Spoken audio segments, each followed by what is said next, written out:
Good evening, everyone. Good evening. Welcome to session. So, continuing our discussion from where we left. So, if you remember, we are doing the discussion on, you know, uh, the basic concepts of kinematics. Actually, हम लोग उसे revise कर रहे थे, अगर आपको याद होगा, राइट? तो हमने लास्ट के 2 सेशंस में किनेमेटिक्स की जितनी बेसिक चीजें थी, उनके बारे में हमने बात किया, राइट? मोशन अंडर ग्रेविटी को समझा, plane motion in horizontal direction समझा, रिलेटिव मोशन इन 1D को समझा, कैसे हम ऐसे प्रॉब्लम को सॉल्व करेंगे जहां पे दोनों बॉडीज चल रही हैं, कैसे हम रिलेटिव के कॉन्सेप्ट अप्लाई करेंगे, वो चीज हमने समझी, इफ यू रिमेम्बर, राइट? तो आज हम स्टार्ट करते हैं, we will start with the concept of relative in 2D। अब ये देखिए, रिलेटिव इन 2D का जो कॉन्सेप्ट है, ये बहुत ही अच्छे डिटेल में पढ़ाया गया है, तो वो आपके पास ऑलरेडी नोट्स अवेलेबल हैं। साथ ही साथ आपको यू नो आपके पास नोट्स भी अवेलेबल है और रिकॉर्डेड लेक्चर्स भी ऑलरेडी अवेलेबल है। और मैं ये इंश्योर कर रहा हूँ कि जो टॉपिक्स आपके हो जा रहे हैं उनके रिकॉर्डेड लेक्चर्स आपको ऐप में अवेलेबल हो जाए। तो I am pretty much sure that you are having access to those and you can refer to that. तो आज का ऑब्जेक्टिव है एकदम बेसिक से कुछ चीजों को समझ लेने का, ताकि अगर कुछ चीजें हैं जो कि स्टम्बलिंग ब्लॉक इस चैप्टर में हो सकती हैं, उनके ऊपर डिस्कशन करेंगे। एक्चुअल डिटेल्ड लेक्चर्स अवेलेबल हैं, कभी भी आप जाके उनको देख सकते हैं। सबसे पहले relative in 2D relative in 1D से कैसे डिफरेंट है, थोड़े से उसके बारे में बातचीत करते हैं। देखिए, रिलेटिव इन 1D में भी अगर आपको याद होगा, हमारे पास more than 2 objects in motion हुआ करती थी, राइट? बट ये जो भी दो या दो से ज्यादा ऑब्जेक्ट जो मोशन कर रही है, इनकी मोशन बेसिकली एक ही लाइन में होती थी, right? It's a unidirectional line जहां पे इनकी मोशन होती थी। तो ऐसा सिचुएशन नहीं था कि ये दो डिफरेंट लाइंस में चल रहे हैं। लेकिन रिलेटिव इन 2D की जब हम बात करेंगे, तो वी विल सी दैट कि दो ऑब्जेक्ट्स जो चल रही है, in fact it's a 2 body motion problem, लेकिन ये जो 2 बॉडी मोशन प्रॉब्लम हो रही है, ये एक ही लाइन पे नहीं हो रही है, ये दो डिफरेंट लाइंस पे हो रही है। फिर से मैं रिपीट करता हूँ, जब मैंने रिलेटिव इन 1D पढ़ाया था, तो मैंने आपको ये बताया था कि दो बॉडी मोशन तो करेंगी, उनके पास वेलोसिटीज भी होंगी, एक्सेलरेशन भी होंगी, या सिर्फ वेलोसिटी होंगी या सिर्फ एक्सेलरेशन होंगी, कोई भी केस हो सकता है। मैंने आपको टिपिकल से typical cases last time revision में दिखाया था, और आपने अगर लेक्चर्स को रेफर किया होगा और थोड़ा रिवाइज किया होगा, तो you would be feeling a lot more comfortable. ठीक है? तो अभी मैं क्या बोल रहा हूँ कि रिलेटिव इन 2D में क्या है, रिलेटिव इन 2D में जो मोशन होंगी ऑब्जेक्ट्स की, वो एक ही लाइन पे नहीं होंगी, वो दो डिफरेंट लाइंस पे होंगी। It can be at an angle, it can be at an angle of, it can be any at any other, at any angle, means दो लाइन के बीच में वो एंगल कुछ भी हो सकता है। It can B 90 degree, it can not be 90 degree, whatever may be the case. तो कंसेप्ट क्या है कि रिलेटिव इन 2D में 2 बॉडी मोशन प्रॉब्लम है, it's again a 2 body motion problem. Basic concept समझें, 2 बॉडी मोशन प्रॉब्लम। और दूसरा important point है कि motion of both the bodies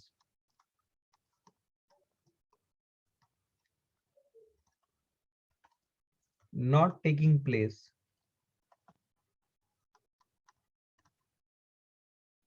along same straight line।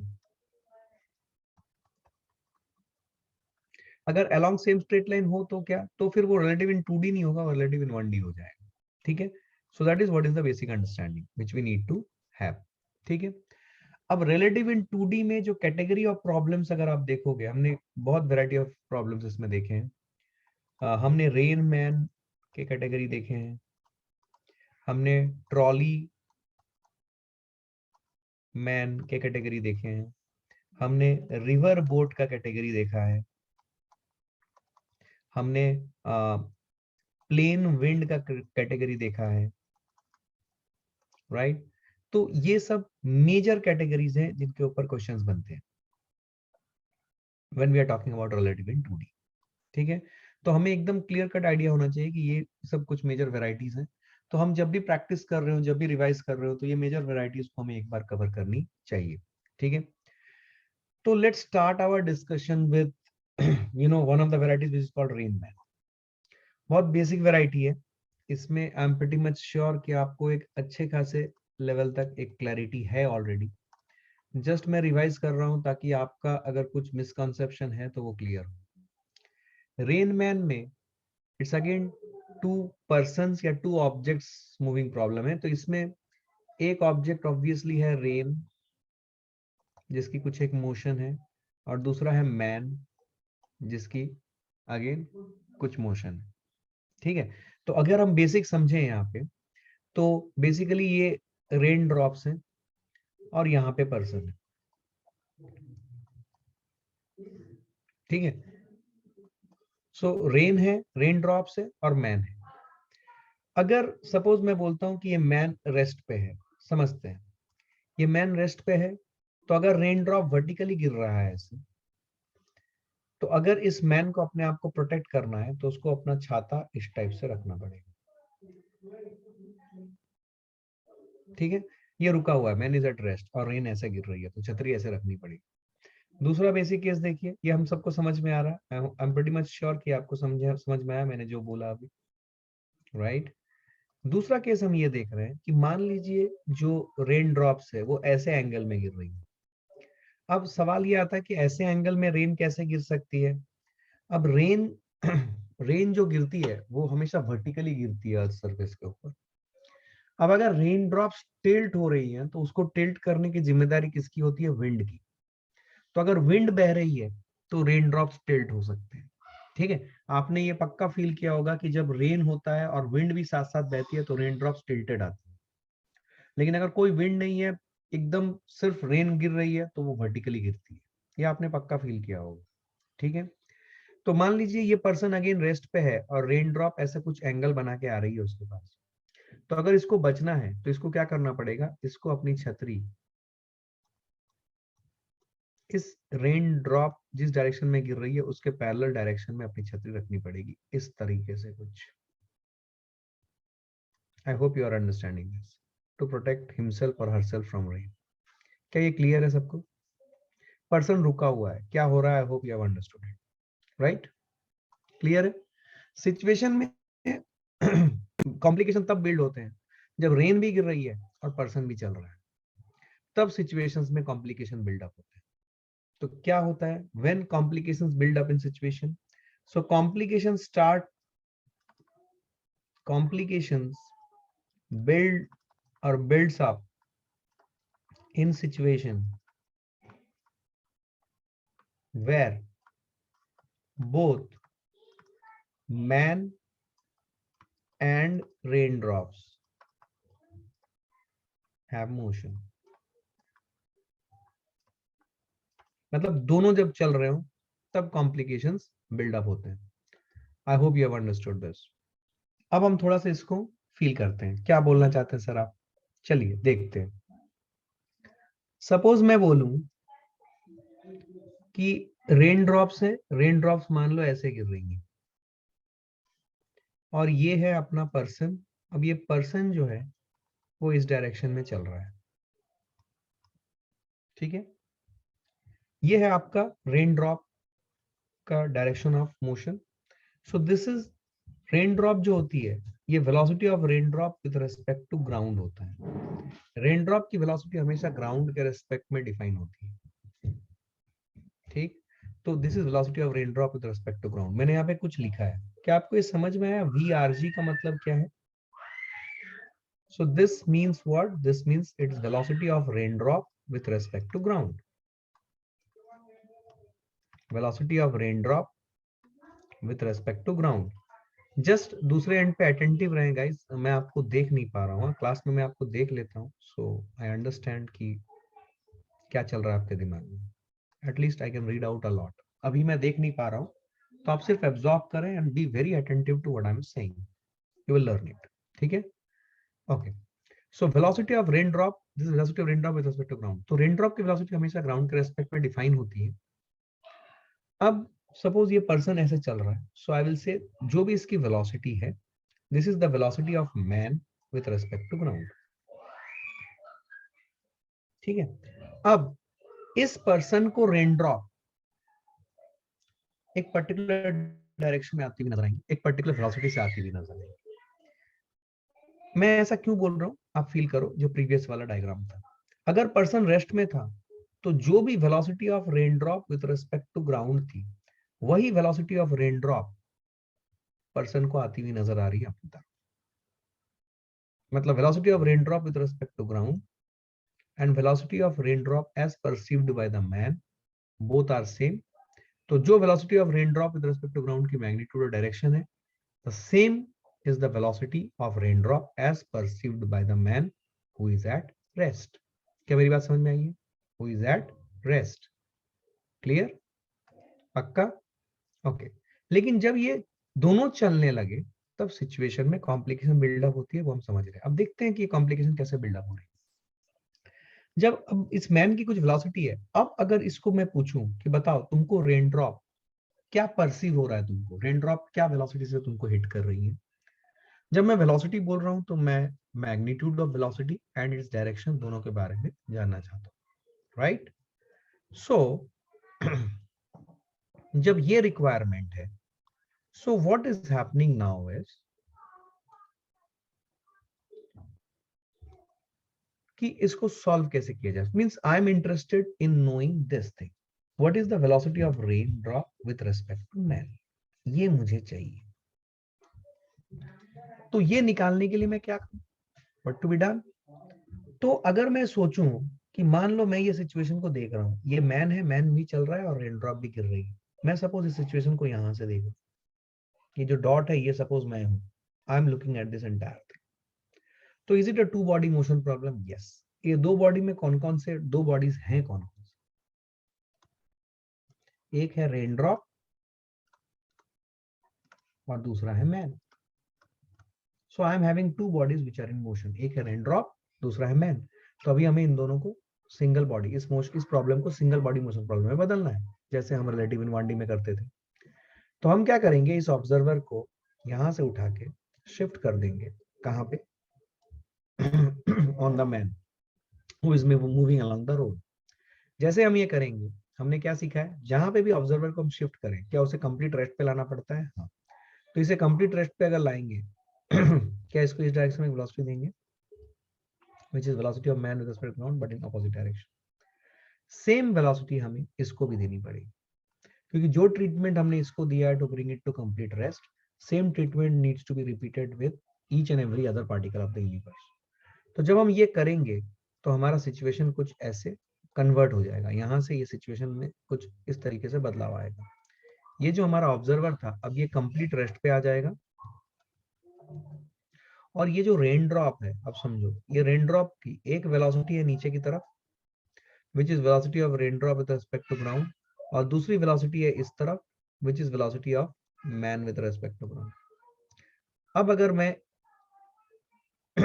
इन दोनों वेलोसिटीज का रिजल्टेंट निकालूं जो कि रेन ड्रॉप को मिली हुई है, तो ये जो वेलोसिटी आ रही है इन दोनों का रिजल्टेंट, ये वेलोसिटी कहलाएगी velocity of rain drop with respect to man.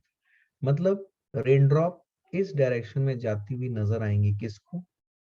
इस पर्सन को,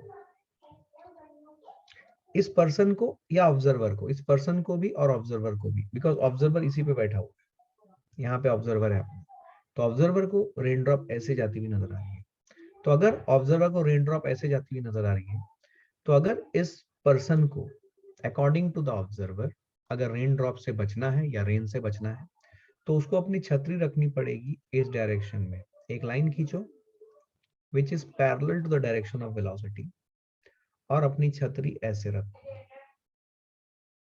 क्या आपको ये समझ में आया? अपनी छतरी ऐसे रखो, then you will be able to protect yourself from the rain. क्या मेरी बात समझ में आई है? Then you will be able to protect yourself from the rain. क्या बात समझ में आ रही है? So this is what is the concept. तो अब ये आपसे पूछा जा सकता है कि पर्सन वर्टिकल से अपनी छतरी को कितने एंगल पे रखेगा, या हॉरिजॉन्टल से कितने एंगल पे रखेगा, कुछ भी पूछा जा सकता है। So basic understanding of geometry से आप ये दोनों एंगल निकाल सकते हैं।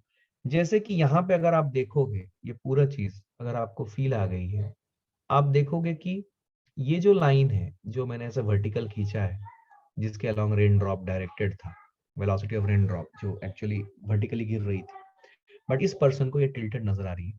तो आप देखोगे कि ये एंगल जो है वही एंगल इस एंगल के बराबर है। अगर ये एंगल थीटा है तो ये एंगल भी थीटा है, आपको यहाँ पे एक Z बनता हुआ दिखाई देगा। मैं स्पॉटलाइट की मदद से दिखा रहा हूँ।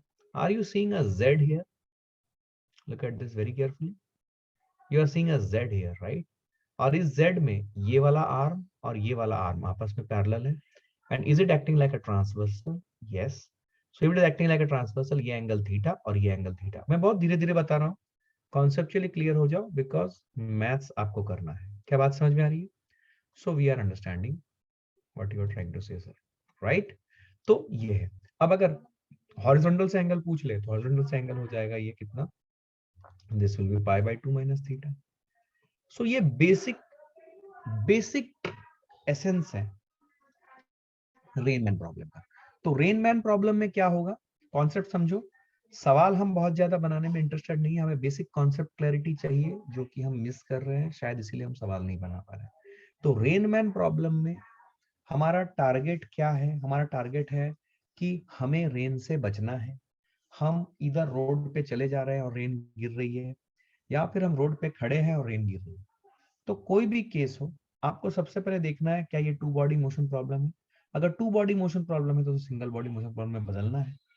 डिफरेंस प्रीवियस वाले केस से यही है। प्रीवियस वाले केस मतलब जब हमने रिलेटिव इन 1D किया था, डिफरेंस सिर्फ इतना ही है कि यहाँ पे that is relative in 2D में जिस डायरेक्शन में दोनों ऑब्जेक्ट्स की या एक पर्सन और एक ऑब्जेक्ट की मोशन हो रही है, वो अलोंग द सेम लाइन नहीं है, it would be along two different lines. This is the only difference in essence.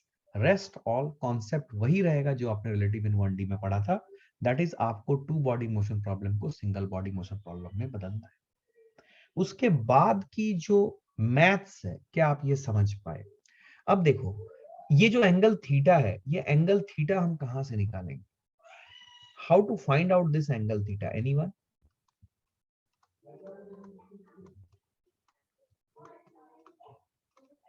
How to find angle theta? तो एंगल थीटा हम फाइंड करेंगे फ्रॉम दिस वेलोसिटी ट्रायंगल। क्या आप ये समझ पा रहे हो जब मैं बोल रहा हूं velocity triangle? Everyone is able to locate this?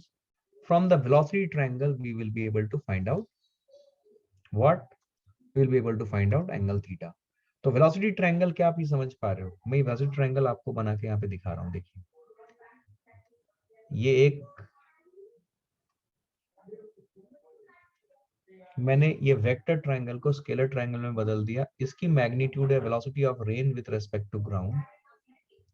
ये वाली जो मैग्नीट्यूड है, ये velocity of man with respect to ground. और ये जो है, this is the velocity of rain with respect to man. अब इस ट्रायंगल में आपको ये थीटा निकालना है। ये थीटा निकालने के लिए ये 90 डिग्री है। This is right angle triangle. Apply basic trigonometry to get your answer. तो बेसिक ट्रिग्नोमेट्री कैसे निकालेंगे? अगर हम tan थीटा करते हैं तो tan theta will be perpendicular by base, it is velocity of man with respect to ground upon velocity of rain with respect to ground. तो tan theta से हमें एंगल थीटा मिल जाएगी। और अगर मुझे velocity of rain with respect to man का magnitude चाहिए तो मैं पाइथागोरस थ्योरम लगाऊंगा। क्या एवरीबॉडी गेट क्लैरिटी कि ऐसे प्रॉब्लम को सॉल्व करने का टेक्निक क्या है? We need to apply velocity trigonometry to velocity triangle to find out angle theta, and we need to apply Pythagoras theorem to find out the magnitude of velocity of rain with respect to man. Did you understand this? क्या आपको ये समझ में आया? Everyone, clarity है? Very good, fine. अब देखो ये कॉन्सेप्ट है। अभी इसमें वैरायटी बहुत है, मैंने सारे वैरायटीज आपको कवर कराए हैं। आपका टास्क ये होना चाहिए कि ये देखने के बाद आप उन वैरायटीज के ऊपर जाएं, कॉन्सेप्ट जो क्लैरिटी आ गई है वो वैरायटीज को खट खट खट कवर कर लें। अगर आपका नोट्स ऑलरेडी बना हुआ है then your job is more than 90% done. सिर्फ आपको उसको पढ़ना है। अगर नोट्स नहीं बना है तो अभी तुरंत जाना है और इसका डिटेल्ड लेक्चर ओपन करना है और उसके पेज में हर एक स्लाइड्स में जो नोट्स है उसे कॉपी करनी है। ठीक है, ये काम आपको करना पड़ेगा। Then you will see that your notes will also get prepared, simultaneously your understanding is also getting build up. ठीक है, और जब भी आपको कुछ भी दिक्कत है आपको वो नोट्स पढ़ना है। This is what you need to do. I hope you got a clarity on this, right? चलो आगे बढ़ते हैं। Is this point clear to everyone कि कैसे रेन मैन के प्रॉब्लम्स डील करेंगे? अच्छा, इसमें सर आपने सिर्फ अभी तक बहुत बेसिक चीज बताई है। इस रिवीजन सेशन का टारगेट क्या है? हम कुछ बेसिक चीज समझेंगे। अगर आपको ये समझ में आ गया कि हम कैसे ये थीटा निकालेंगे, कैसे हम magnitude of velocity of rain with respect to man निकालेंगे, ये आपको समझ में आना चाहिए। अच्छा, क्या आपको ये फील आ रही है, मैंने आपको कुछ बातें बताई थी वेक्टर्स में, कि कभी भी अगर वेक्टर ट्रायंगल को देख के हमें कंफ्यूजन होता है तो हमें उस वेक्टर ट्रायंगल को एक स्केलर ट्रायंगल में कन्वर्ट कर लेना होता है, जो कि मैंने यहाँ पे किया हुआ है। ये जो ट्रायंगल मैंने बनाई है यहाँ पे, इसको मैं बोल रहा हूँ स्केलर ट्रायंगल। क्यों बोला मैंने इसको स्केलर ट्रायंगल? मैं इसको इसलिए स्केलर ट्रायंगल बोल रहा हूँ क्योंकि मैंने जो एरोज थे, हेड और टेल ऑफ द एरोज, उनको पूरा हटा दिया और सिर्फ इनको लंबाई में कन्वर्ट कर दिया। और क्या ऐसे ट्रायंगल हम बचपन से देखते आ रहे हैं, तो इन्हें देख के हमें डर नहीं लगेगा। क्या क्लैरिटी है ये? इसके बाद जो नेक्स्ट वैरायटी ऑफ क्वेश्चन आती है, जो इंपॉर्टेंट वैरायटी है जिसमें बच्चों को बहुत कंफ्यूजन होता है, वो है रिवर बोट प्रॉब्लम।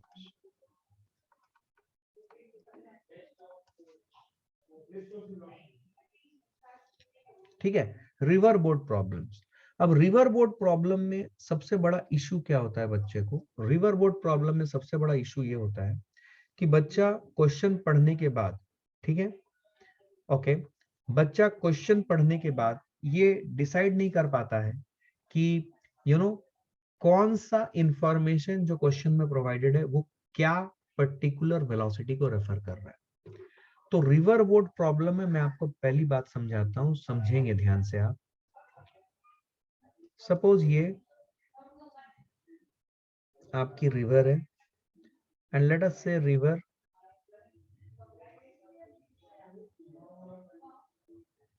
ऐसे बह रही है, ठीक है, ये है velocity of river with respect to ground. इसमें जनरली नो कंफ्यूजन, इसमें बच्चों को कोई कंफ्यूजन नहीं होता है। इसमें मैं आपको एक बात बताना चाहता हूं कि अगर कोई इंफॉर्मेशन प्रोवाइडेड ना हो तो रिवर को हमेशा वेस्ट टू ईस्ट बहाएं। मैं लिखता हूं, if no info is provided, this should be a part of your notes. आप चाहो तो, अगर आपके पास मान लीजिए नोट्स ऑलरेडी बने हुए हैं, तो इसका एक स्नैपशॉट ले लीजिए और उस स्नैपशॉट का एक जेरोक्स निकलवा लीजिए और उसके साथ स्टिक कर दीजिए कि ये मेजर पॉइंट था जिसको हमें रिकैप करना है। ऐसा भी कर सकते हो। और जिसके नोट्स नहीं बने हैं उसको नोट्स बनाना है गाइस, है ना? वेरी इंपॉर्टेंट, नोट्स खुद का बना हुआ होना चाहिए।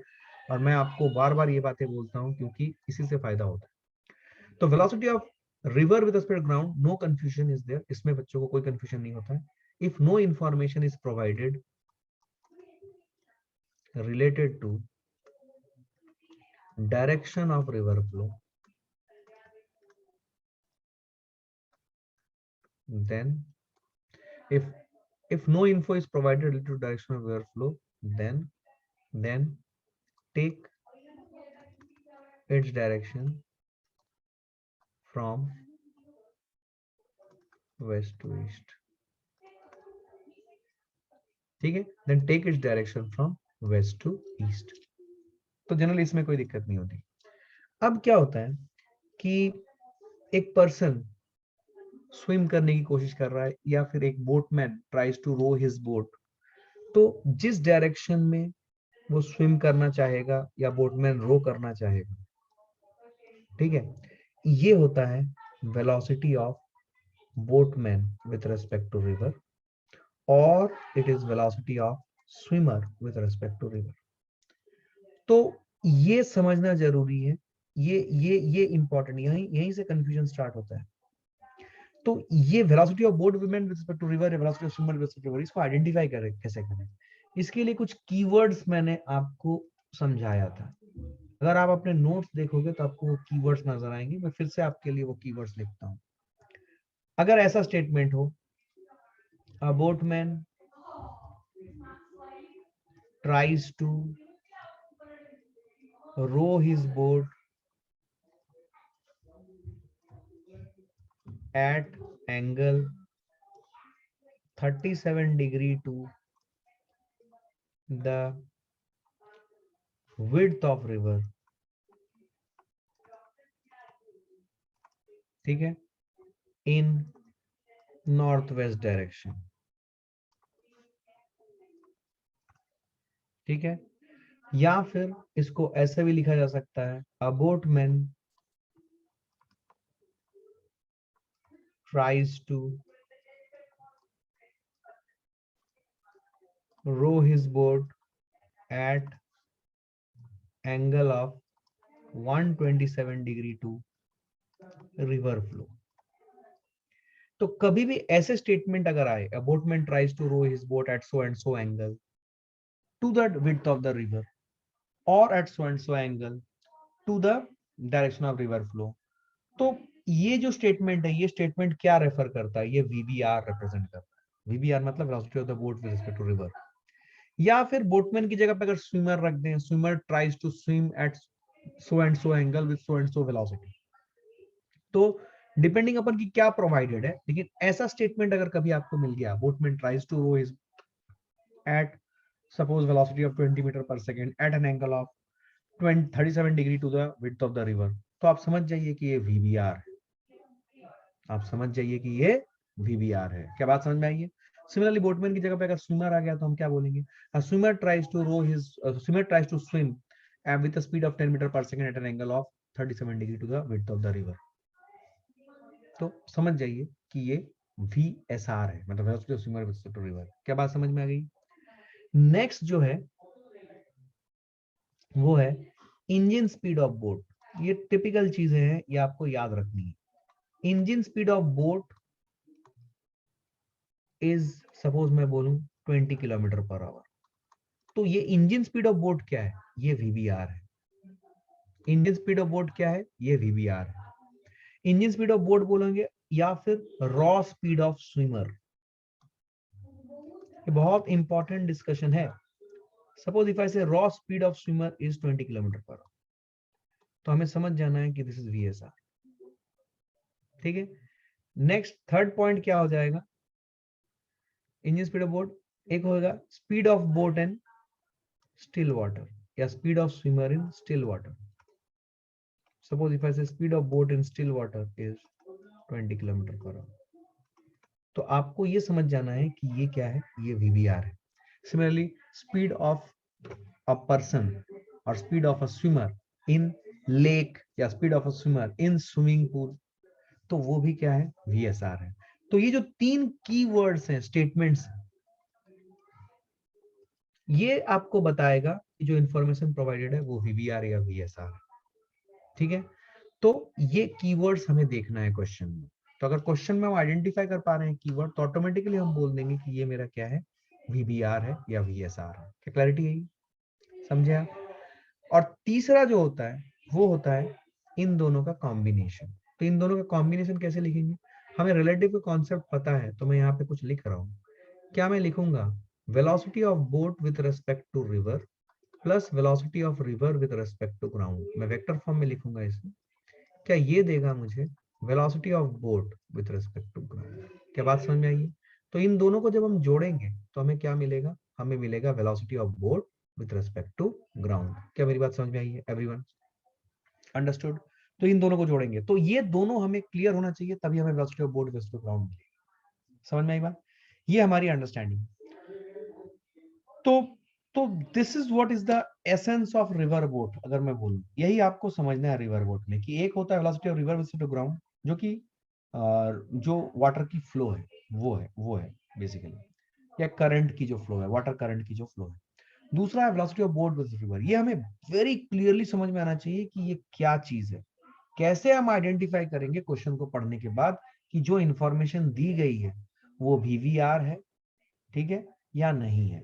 तो उसके लिए ये तीन की स्टेटमेंट्स जो है वो आपको क्वेश्चन में पढ़ना है और समझना है, और उसको मार्क करके आइडेंटिफाई करके लिख देना है कि ये मेरा वीबीआर है या मेरा वीएसआर है। क्या मेरी बात समझ में आई? उसके बाद इन दोनों को जोड़ते हैं वेक्टोरियली तो हमें वीबीजी मिलता है, that is velocity of boat with respect to ground. अब जब हम इन दोनों को वेक्टोरियली जोड़ते हैं, ध्यान सुनना, ये जो काम हम कर रहे हैं, इन दोनों को वेक्टोरियली जोड़ रहे हैं टू गेट वीबीजी, ये काम हम कर सकते हैं। ये वेक्टोरियली जोड़ना, एडिंग वेक्टोरियली या एडिंग टू वेक्टर्स, ये हम कैसे अचीव करेंगे? दो वेक्टर को ऐड करना है, ये हम कैसे अचीव करते हैं? क्या इसको अचीव करने के लिए हमारे पास दो रास्ते हैं? इधर triangle rule of addition of vectors, पढ़ा है आपने वेक्टर्स में, या फिर parallelogram rule of addition of vectors. Yes, no, may be. क्या क्लैरिटी है ये everyone? I need a response now. Clear है? Good. So triangle rule of addition of vectors या parallelogram rule of addition of vectors से हम इन दोनों vectors को जोड़ेंगे, और इन दोनों वेक्टर्स को जोड़ेंगे तो हमें रिजल्टेंट वेक्टर मिलेगा। क्या क्लैरिटी है ये? क्या बात समझ में आई है?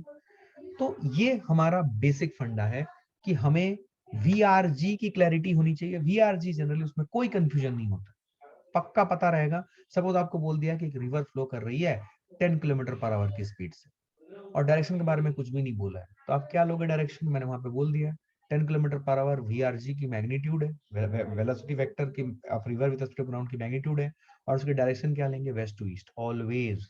कोई इश्यू ही नहीं है उसके direction, always west to east. क्या बात समझ में आ रही है? अब दोनों को जोड़ने के बाद, दोनों को मतलब VBR और VRG को जोड़ने के बाद VBG मिलता है। अब सोचते हैं क्या क्या हो सकता है। आइए, ये डायग्राम अपने कॉपी में जैसे मैं बना रहा हूँ, फ्री हैंड कॉपी में पेंसिल के साथ या पेन के साथ आप ट्राई करें। देखो, ये है मेरा velocity of river with respect to ground. इस पे मुझे जोड़ना है क्या? इस पे मुझे जोड़ना है VBR। तो VBR जो मैं जोड़ू, सोचो अगर मैं VBR इधर ऐसे ऐसे इस पे जोड़ रहा हूं, ऐसे, ये है मेरा VBR। तो अगर मैंने VBR ऐसे जोड़ा, इन दोनों वेक्टर्स को देखो, क्या ये हेड टू टेल अरेंज है?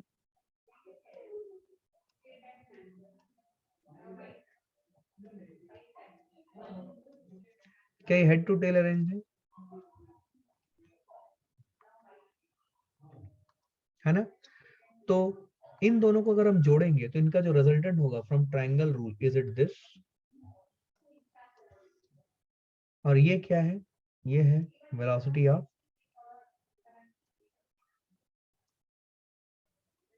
ये है velocity of boat with respect to ground. समझे क्या? ये है velocity of boat with respect to ground. क्या ये बात समझे आप? अब और एग्जांपल देखते हैं, आपको फील आएगी। समझे कि नहीं समझे गाइस? एवरीवन समझ में आ रहा है ना? आपके लिए ही है सेशन ना, बहुत स्लो पेस्ट रखा हूं ताकि आपको समझ में आए जी। सपोज मैं, देखो, VRG को तो हम चेंज नहीं करेंगे वेस्ट टू ईस्ट डायरेक्शन में। सपोज मैंने ये VRG ली, ठीक है, एंड सपोज इफ आई से कि मैंने अपना VBR जो है वो ऐसे लिया, ये है मेरा VBR। ठीक है, ध्यान से देखना, ये है टेल, ये है हेड, ये है टेल, ये है हेड। तो ये टेल टू हेड अरेंज है।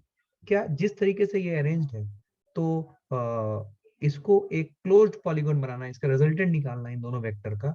इसके लिए हम कौन सा रूल यूज करेंगे? Triangle rule. So no issue, triangle rule use करें। ट्रायंगल रूल अगर हम यूज करें तो हमें कुछ इस प्रकार का चीज मिलेगा। ध्यान से देखो, ये जो मैंने बनाया है अभी, ये बना क्या मेरा? ये बना मेरा VBG। क्या बात समझ में आई? ये सिचुएशन हो सकता है। तो देयर में be different situations, right, depending upon the cases. देखो, सपोज मैं बोलूं एक स्विमर यहां से स्टार्ट किया, यहां से स्टार्ट किया, और वो इधर जाना चाहता है, इधर।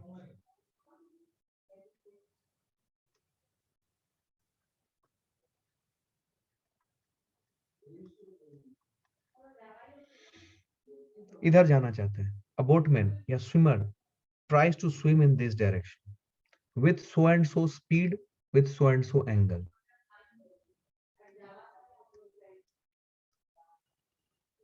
ठीक है, दिस व्हाट द केस। अच्छा, अगर मैं तुमको ये बोलूं कि ये VBR की डायरेक्शन है, ये VBR है, मतलब इधर इधर boatman tries to row his boat और swimmer tries to swim in this particular direction. Suppose if I से,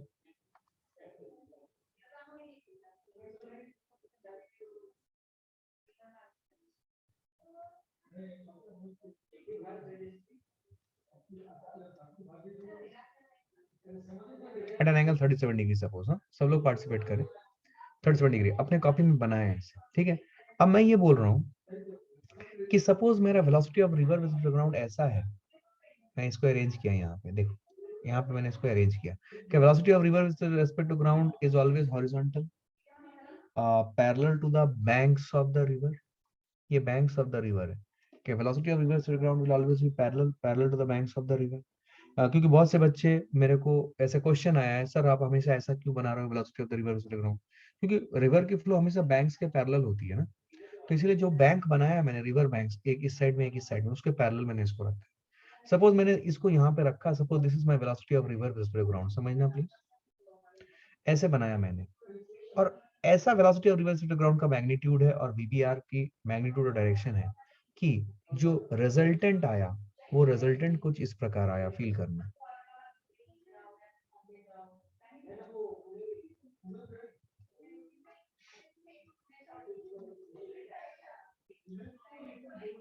this is what is velocity of boat with respect to ground. ठीक है, तो velocity of boat with ground अब इस तरफ आ गई। अच्छा, थोड़ा सा इसको समझते हैं, velocity of boat with ground इस तरफ आने का क्या मतलब है। आपको ये तीनों केसेस समझ में आया पक्का? अच्छा, velocity of boat with ground इस तरफ आने का मतलब क्या है, सुनना। इस तरफ आने का मतलब है कि ये जो लाइन है, ये लाइन को मैं अगर एक्सटेंड कर दूं, सुनना ध्यान से, क्योंकि अभी कुछ बच्चे बोल रहे थे कि सर हमें ना ड्रिफ्ट के क्वेश्चंस बनाने में हमें डिफिकल्टी जाता है, आप उनको क्लैरिटी आनी चाहिए, सुने ध्यान से। तो मैं जब ये वीवीजी के अलोंग का लाइन को एक्सटेंड कर दूं, तो ये बेसिकली देखो दूसरे बैंक को एक पॉइंट पे कट करेगा। क्या ये वो पॉइंट है, गोल्डन पॉइंट? समझेंगे आप?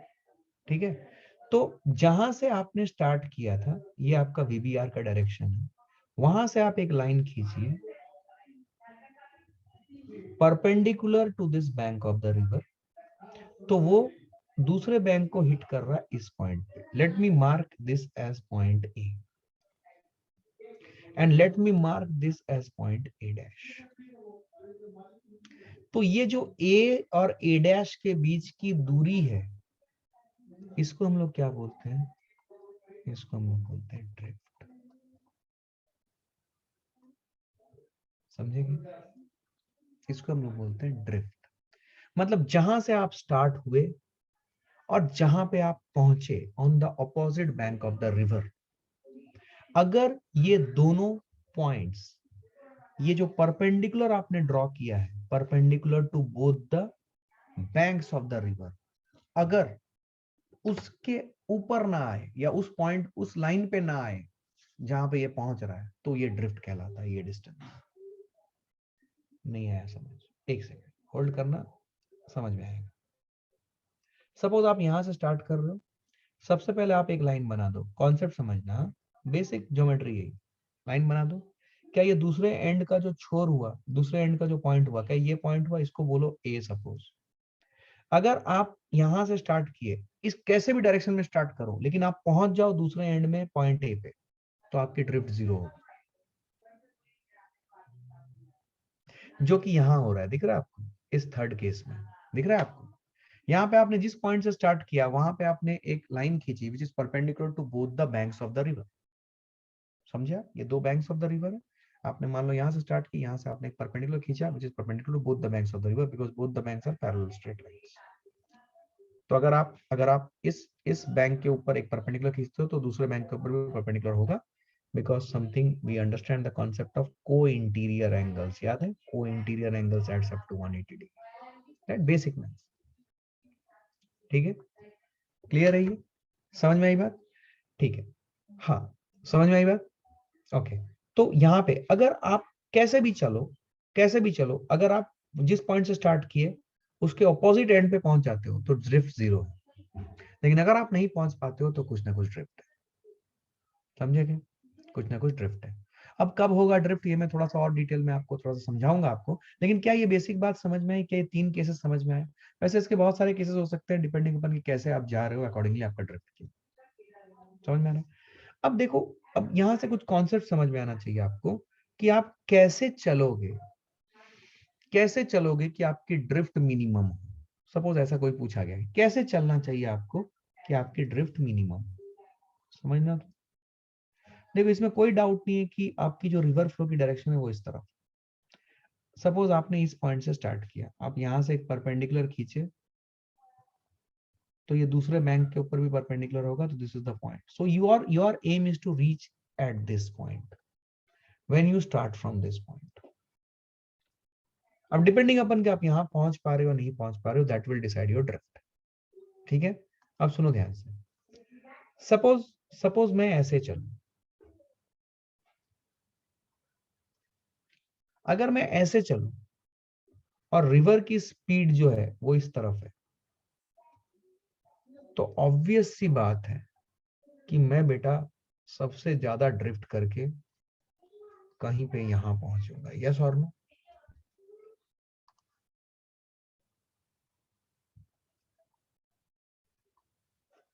सबसे ज्यादा ड्रिफ्ट हो. तो लोगों ने ऐसे ही प्रैक्टिकल करके ट्राई किया. हाँ अच्छा, हाँ हाँ ये वेक्टर है, ये मेरा velocity of boat with river है, ये मेरा velocity of river with ground है. इन दोनों को वेक्टोरियली जोड़ा ट्रायंगल रूल से, तो ये आया मेरा velocity of boat with respect to ground. और इसी लाइन को एक्सटेंड कर दिया, तो जहां पे ये दूसरे बैंक को मीट किया वहीं पे हम पहुंचने वाले हैं. समझे? वहीं पे हम पहुंचने वाले हैं. अच्छा, तो ये समझ में आया. अच्छा, मतलब इस तरफ जाएंगे तो हम कभी भी दूसरे एंड पे पहुंच नहीं पाएंगे. तो लोगों ने बोला अच्छा तो फिर अकल लगाओ, तो फिर क्या करना चाहिए? तो फिर इस एंड पे ना चल के इस साइड चलने की कोशिश करो. तो जब इस साइड में चला गया तो लोगों ने बोला कि अच्छा एक पर्टिकुलर एक काम करो, वीबीआर तो फिक्स्ड है, तुम ये एंगल को चेंज करते चलो. एक ऐसा पर्टिकुलर एंगल आएगा जब तुम देखोगे कि ये वीबीआर और ये जो वीआरजी है ये इस तरीके से एडजस्ट हो जाएंगे कि तुम्हारा जो VBG है, आपको समझ में आ रहा है सबको? Everyone, are you feeling enthused? Are you understanding? ये जो है, ये जो VBG है,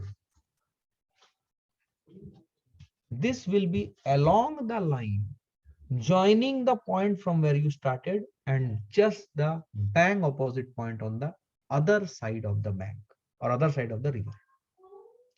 तो अगर VBG इस तरफ डायरेक्टेड है तो आप यहां से दूसरे एंड पे पहुंच जाओ. समझे क्या? कॉमन सेंस से ये निकाला गया और फिर अकॉर्डिंगली ये न्यूमेरिकल्स इससे डेवलप हुए, इससे कॉन्सेप्ट डेवलप हुए और ऐसे क्वेश्चंस पूछे जाने लगे. क्या बात समझ में आएगी? अब जो कंडीशन है कि जीरो ड्रिफ्ट की कंडीशन कब अचीव हो सकती है, इसके ऊपर मैंने थियरी पूरा डिटेल में बताया हुआ है. अभी मैं डायरेक्टली इस प्रॉब्लम को टारगेट करता हूं कि जीरो ड्रिफ्ट कब अचीव होगा या कब अचीव हो सकता है. समझते हैं थोड़ा सा इसको. देखो, हमारे पास दो वेक्टर्स हैं जो डिसाइड कर रहा है कि हम कहां पहुंचेंगे. हमारे पास दो वेक्टर्स हैं which decides where exactly we are going to reach.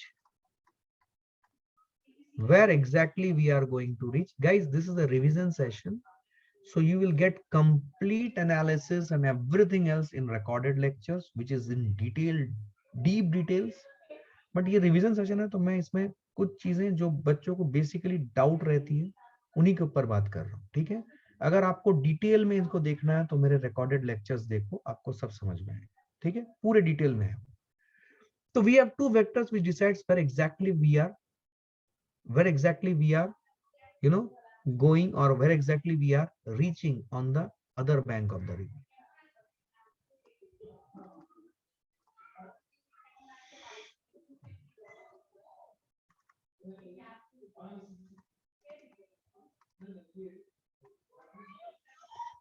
ठीक है, अब सवाल है कि वो कौन से है, VBR और VRG.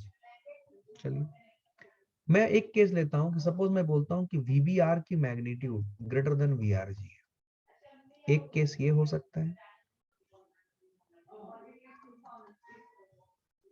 और दूसरा है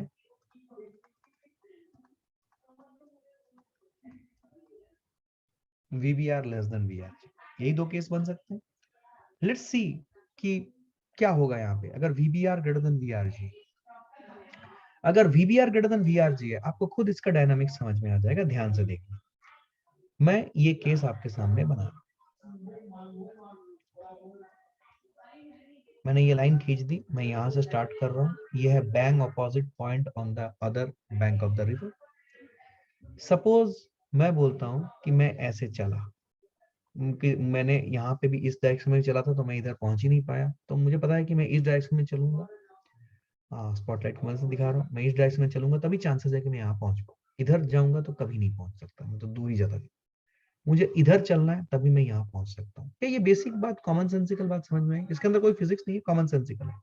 मतलब एक बच्चे को भी पूछो तो वो बोलेगा इस साइड ही जाना चाहिए ताकि हम उधर पहुंचे, यस और no, something like that, yes और नो। तो ये देखो, मान लो मैंने ये वीबीआर है मेरा, ये एंगल थीटा है, ठीक है, और ये है मेरा क्या, ये है मेरा वी आर जी, फील करना, ये है मेरा वी आर जी, ये वेक्टर डायग्राम मैंने बना दिया। अब मैं क्या कर रहा हूँ, इस वीबीआर के दो कंपोनेंट कर रहा हूँ, एक कंपोनेंट आ जाएगा इस तरफ, कंपोनेंट को मैं ब्लू कलर से दिखा रहा हूँ, एक कंपोनेंट आ जाएगा इस तरफ which is VBR cos theta, और दूसरा कंपोनेंट है इस तरफ which is VBR sine theta. मैंने कुछ गड़बड़ किया, ये वीबीआर साइन थीटा होगा, राइट, और ये कॉस थीटा, कॉस थीटा, और ये वीबीआर साइन थीटा, समझे क्या? Okay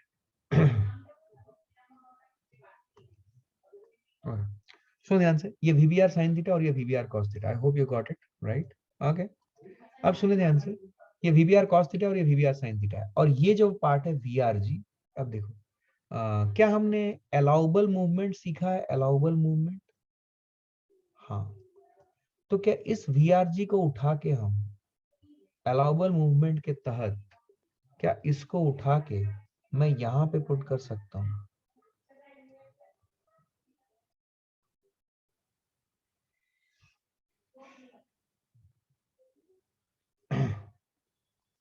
Correct. Many of you guys have a good clarity over it and you are giving me the formula, but my discussion today is very basic, तो मैं कुछ बहुत इतने basic बात करूंगा कि आप बोलोगे वाह ये बहुत ही आसान है, शायद हमने ऐसा सोचा नहीं था, ऐसा समझा नहीं था, ऑलरेडी क्लास के डिस्कशन में इसी तरीके से बताई गई है, लेकिन मैं वो एस्पेक्ट के ऊपर डील करना चाहता हूँ गाइस जहाँ पे आपको कॉन्फिडेंस आए कि आप कर सकते हो।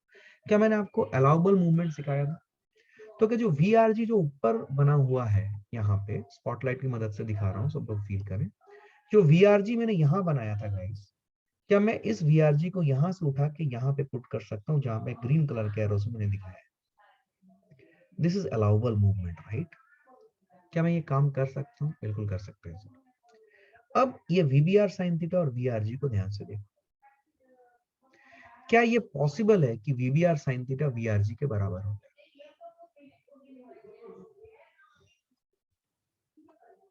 क्या ये पॉसिबल है कि VBR sine theta is equal to VRG? थोड़ा सा ट्रिग्नोमेट्री है यहाँ पे, बट इतना बेसिक ट्रिग्नोमेट्री है कि आपको इसका आंसर देना चाहिए। सर पॉसिबल है क्योंकि आपने बोला है वीबीआर ग्रेटर देन वीआरजी। सुनना ध्यान से, लॉजिक सुनना, मैं हमेशा बोलता हूँ कि थोड़ा मैथमेटिकल सेंस होना चाहिए। वीबीआर ग्रेटर देन वीआरजी बोला है सर आपने, और जब आपने वीबीआर साइन थीटा कर दिया तो वीबीआर के साथ साइन थीटा मल्टीप्लाई किया, साइन थीटा की मैक्सिमम वैल्यू होती है 1 और वो भी 90 डिग्री पे होती है। ये थीटा मुझे एक्यूट एंगल दिख रहा है सर, इसका मतलब वीबीआर साइन थीटा, जो साइन थीटा की वैल्यू होगी वो 0 और 1 के बीच में होगी, तो वीबीआर साइन थीटा की वैल्यू हो सकता है कि वीबीआर से कम हो जाए, और कम होने के बाद ये चांस है कि वो वीआरजी के बराबर हो जाए, क्योंकि वीबीआर ग्रेटर देन वीआरजी था, तो VBR sine theta can be equal to VRG because VBR sine theta की वैल्यू वीबीआर से कम है। तो क्या चांस है कि वीबीआर साइन थीटा वीआरजी के बराबर हो जाए? तो अगर ये बराबर हो जाए तो क्या वीबीआर साइन थीटा वाला वेक्टर और वीआरजी वाला वेक्टर क्या एक दूसरे को कैंसिल कर देंगे? तो क्या सिर्फ और सिर्फ ये वीबीआर कॉस थीटा वाला कंपोनेंट रह जाएगा? And is it directed along the line, जो आपने दो बैंक्स के बीच में जो परपेंडिकुलर लाइन खींचा है, जहां से स्टार्ट हो रहा था वो बोटमैन या स्विमर, उसके से परपेंडिकुलर लाइन जो खींचा है दो बैंक्स के बीच में, क्या वो वीबीआर कॉस थीटा उसी की तरफ डायरेक्टेड? तो ये आपकी एक इफेक्टिव वेलोसिटी हो गई, और क्या इसी पाथ को लेते हुए क्या वो दूसरे बैंक में पहुंच जाएगा, मतलब बैंक ऑपोजिट पॉइंट पे पहुंच जाएगा। क्या कॉन्सेप्ट क्लियर हुआ? क्या कॉन्सेप्ट क्लियर हुआ एवरीवन? क्या आप ये समझ पाए? मतलब वीबीआर अगर ग्रेटर देन वीआरजी है तो चांस है कि हम दूसरे एंड पे पहुंच जाए। मतलब we have two vectors we decide where exactly we are reaching on the other bank of the river, और दो वेक्टर में से केस हो जाएगा VBR ग्रेटर देन VRG और VBR लेस देन VRG। तो VBR अगर ग्रेटर देन VRG हुआ तो चांस है कि हम दूसरे बैंक में पहुंच जाए। मतलब अगर velocity of the boat with respect to river अगर वो ज्यादा है as compared to velocity of river to the ground, then there is a good chance that we will be able to reach the opposite bank of the river. दूसरा case देखें VBR less than VRG, समझे आप? दूसरा case देखें VBR less than VRG, समझे इस चीज को? अच्छा, जब इन दोनों को हम इक्वल करते हैं आपका दिमाग खुलेगा, आपको बहुत अच्छा लगेगा कि आपको ये फील आ रहा है जब हम दोनों को इक्वल कर देते हैं मैग्नीट्यूड वाइज, तभी तो ये कैंसिल होंगे।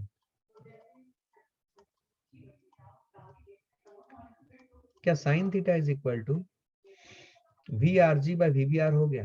याद करो, क्या यही है वो साइन थीटा इक्वल टू छोटा बाय बड़ा वाला कंडीशन जो मैंने आपको डिटेल में पढ़ाया था, ट्रिक दिया था? यस नो मे बी, क्या यही वो कंडीशन एवरीवन? क्या आप रियलाइज कर पा रहे हो? छोटा वाई बड़ा, क्या क्लैरिटी है ये? तो VRG बाय VBR, तो छोटा कौन है? VRG छोटा है ना बेटा, तो छोटा ऊपर रखा है और VBR बड़ा है तो नीचे रखा है। यस और ना? वही तो केस 1 था। केस 2 वाला केस देखो, VBR लेस देन VRG, और इसको थोड़ा सा फील करो। फिर से मैं आपके लिए डायग्राम बनाता हूँ। क्या आपको फील आई है एवरीवन? बेटा देख, एक होता है फॉर्मूला रटना, दूसरा होता है समझना। समझा कि नहीं समझा बोल? मैं तेरे को पहले ही बोला हूँ, रटने के लिए I am the worst teacher in the world अगर रटना है तो, और अगर समझना है तो I may be the best in the world. तुम्हें डिसाइड करना है कि तुम्हें क्या करना है। क्या क्लैरिटी है? अब सुनना, फिर से ये पॉइंट से स्टार्ट हुए, ये अपोजिट बैंक, समझना। फिर से भी अब बट अब ये VBR लेस देन VRG है। ओहो हो, फिर से लोग बच्चे को आइडिया था, उसने इस डायरेक्शन में अपना बोट को डायरेक्ट किया एट सम एंगल थीटा। अब सोचना, अब यहाँ पे VRG है। अब बिकॉज सुनना ध्यान से, ये VBR लेस देन VRG है, तो VBR के एरो से मैंने थोड़ा बड़ा एरो बनाया है, देख VRG का दिख रहा है? तो ये VBR है और ये VRG है, फील करना। इस VBR के मैंने दो कंपोनेंट किए, फिर से मैं उसको ब्लू कलर से दिखा रहा हूँ, फील कीजिए। कि ये वाला कंपोनेंट है VBR cos थीटा, और क्या ये वाला कंपोनेंट है VBR sin थीटा, और ये है मेरा VRG। फील करें, क्या ये VRG है? क्या इस VRG वेक्टर को अलाउबल मूवमेंट देके क्या मैं यहां शिफ्ट कर सकता हूं? बहुत से बच्चों को ये समझ नहीं आता कि ये किया कैसे। क्या अलाउबल मूवमेंट इसलिए सिखाया गया आपको? वेक्टर का मेरा रिकॉर्डिंग देखिए, अगर आपके पास वेक्टर्स की समझ अच्छी नहीं है तो उसे आप देख सकते हैं। आपको कुछ दिनों की छुट्टी है, उस छुट्टी में से कंप्लीट करें। अब ये देखिए VBR sin थीटा और VRG, थोड़ा सा हम बेसिक ट्रिग्नोमेट्री लगाते हैं। क्या हमें पता है कि ये VBR जो है ये लेस देन VRG? तो जब मैंने VBR sin थीटा किया तो क्या ये VBR already less than VRG था? तो VBR sin थीटा किया तो जो वैल्यू आई, क्या वो VBR से और कम होगी? तो अब ये VBR sin थीटा और VRG किसी भी हालत में इक्वल नहीं हो सकते, मतलब कैंसल आउट नहीं होगा। यस और नो? कैंसल आउट नहीं होगा। क्या ये फील आई? ये कैंसल आउट नहीं होगा सर। तो अगर ये कैंसल आउट नहीं होगा तो कौन बड़ा है? VRG बड़ा है, VBR sin से छोटा है, तो नेट कुछ इस डायरेक्शन में रह जाएगा, इस डायरेक्शन में कुछ नेट रह जाएगा। VRG और VBR sin से कैंसिल नहीं होंगे। तो अगर ये कैंसिल नहीं होंगे तो होगा क्या कि इस डायरेक्शन में कुछ नेट रह गया, जिसके कारण ये कभी भी दूसरे एंड पे पहुंच ही नहीं सकता। ये हमेशा कुछ ना कुछ ड्रिफ्ट करेगा। क्या आपको फील आई? ये हमेशा कुछ ना कुछ ड्रिफ्ट करेगा। इसको आप इस तरीके से भी सोच सकते हो, समझ सकते हो, फील कर सकते हो। सुनो, ये VBR था, ये VRG था। क्या ट्रायंगल रूल के हिसाब से क्या ये होगा मेरा लाइन ऑफ VBG? यस और नो? ये मेरा VBG का डायरेक्शन है। क्या इसको एक्सटेंड करूंगा तो ये जहां पे ऑपोजिट बैंक को मिल रहा है, क्या ये पॉइंट होगा वो पॉइंट जहां पे ये एक्चुअली पहुंच रहा है? इसका इंटेंशन था यहाँ पे पहुंचने का ए पे, लेकिन ये पहुंचा कहीं ए डैश पे। क्या ये कहलाता है ड्रिफ्ट? समझे क्या? क्या ये कहलाता है ड्रिफ्ट? क्या आपको समझ में आई? तो अगर वीबीआर लेस देन वीआरजी हुआ तो हम कभी भी ऑपोजिट बैंक में पहुंच नहीं पाएंगे और हमेशा हम ड्रिफ्ट करेंगे along the direction of flow of river, जिसे हम लोग बोलते हैं ड्रिफ्ट। तो जीरो ड्रिफ्ट की कंडीशन कब अचीव हो सकती है? आपको ऑब्जेक्टिव में रीजनिंग क्वेश्चन पूछेंगे, जीरो ड्रिफ्ट की कंडीशन कब अचीव होगी? When VVR equal to VRG, when VVR less than VRG, when VVR greater than VRG, none of these. क्या बोलोगे? When VVR is greater than VRG. क्या यही वो कंडीशन है जहां पे हमें जीरो ड्रिफ्ट मिलने के चांसेस हैं? बोलिए। अच्छा, अब यहाँ पे एक इंटरेस्टिंग केस रह गया जो कि मैं आपसे पूछना चाहता हूँ, थिंक अबाउट इट। अच्छा, क्या होगा अगर वीबीआर इक्वल टू वीआरजी हो? तब क्या जीरो ड्रिफ्ट कंडीशन अचीव हो सकती है? I am asking you all. अगर मैं आपको ये बोलूं कि सपोज इफ आई से वीबीआर इक्वल टू वीआरजी, क्या इस केस में जीरो ड्रिफ्ट कंडीशन अचीव हो सकती है? अगर तुम्हारा बेसिक कॉन्सेप्ट क्लियर है तो तुम सही में बता दोगे क्या होगा। अगर वीबीआर ग्रेटर इक्वल टू वीआरजी है तो क्या जीरो ड्रिफ्ट कंडीशन अचीव हो सकती है?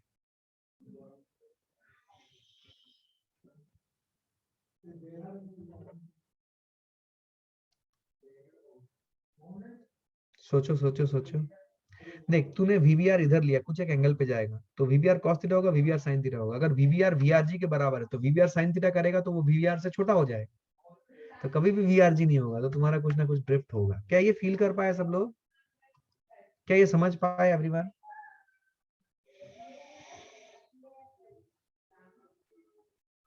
नहीं आया समझ? देखो, कुछ बच्चों के गलत रेस्पॉन्सेज आ रहे हैं। मैं फिर से आपको सोचने के लिए बोल रहा हूँ, थोड़ा सोच के जवाब देना कि अगर वीबीआर इक्वल टू वीआरजी हो, क्या हम जीरो ड्रिफ्ट का कंडीशन अचीव कर सकते हैं? लॉजिकली सोच के बोलना।